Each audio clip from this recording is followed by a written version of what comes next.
Good morning, and thank you for staying with us here at Champion News Talk Radio, brought to you by championnews.net. We are having a great discussion on this unsubstantiated pension system of Illinois. Illinois is broke. We were talking over the break. Mark, what? Well, the thing that I don't think we talk enough about is the fact is what's happening to the current teachers and state workers. Because put yourself in the shoes of a teacher or state worker who's been on the job for 20 years and is 10 to 15 years away from retirement. Okay, they've been forced to pay 8-9% of their salary, forced to pay that into this pension scheme. Right now, what are the pension officials doing with that money? They're paying it right out the door the second it comes in to the current retirees. They're taking the assets, the $70 billion of assets that I mentioned earlier, and they are depleting those assets. They're selling those assets and paying those out the door as well, all right? So where are we heading? We're heading to a point where 10 to 15 years from now, even with ongoing taxpayer support, there's going to be no money. Then we come back to this legal point where again, Civic Committee hired Sidley and Austin to say, would the state be on the hook if all of that money, if all of those assets are gone? Sidley and Austin, Winston and Strawn, several of the nationally recognized law firms said, no, the state is not on the hook. What happens then? You know what? I have 3 kids who have come through local public school systems.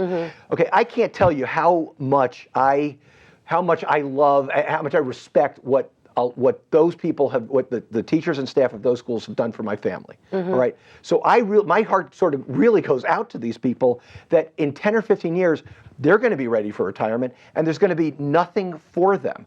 And this is where I look to the leadership in the pension system, the trustees, and they're not doing their job. They're actually not meeting their fiduciary obligations, because when they pay all this money out to the retirees, knowing full well, okay, that we are headed over a cliff, and there is not sufficient funding.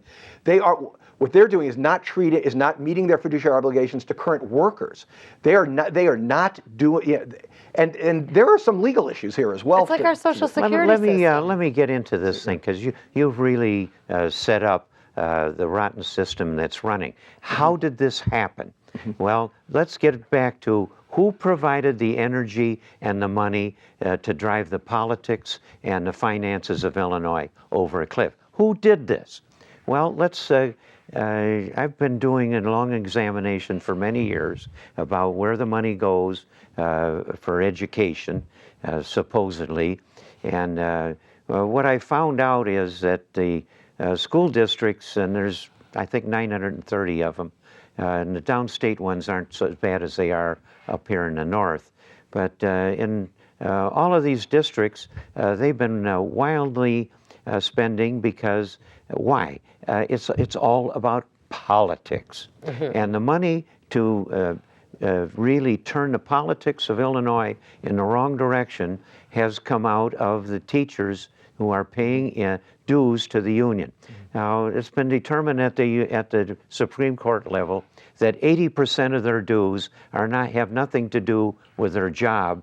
It is just contributions from the teachers in their dues to the union is for the political work. And the unions are using that political thing to elect such as Madigan. Madigan also gets a lot of money out of the trial attorneys, but the big bucks come out of let me just finish this. On the education unions, and they are piling that in. An ordinary district could be pouring, say, $400,000 a year into the union to go into nothing but political stuff. Now, what happens look at 3 fingers here. One of them represents the fact that the unions driving people like Madigan down in their political canyon. They're in the end of a box canyon. Madigan has ridden it as the most powerful guy in the state. The Democratic Party, city, governor, the House of Representatives and Senate, all Democrat now, and has been for years. And they have run this thing with the money from the union taken from the teachers. They've run this thing so that they have bankrupted the state. The biggest bankruptcy in the state, take it away, everything else runs good, is the pension thing, that the unions have bought the allegiance of the teachers with a bogus promise that now is being snatched from them because of their own stinking union.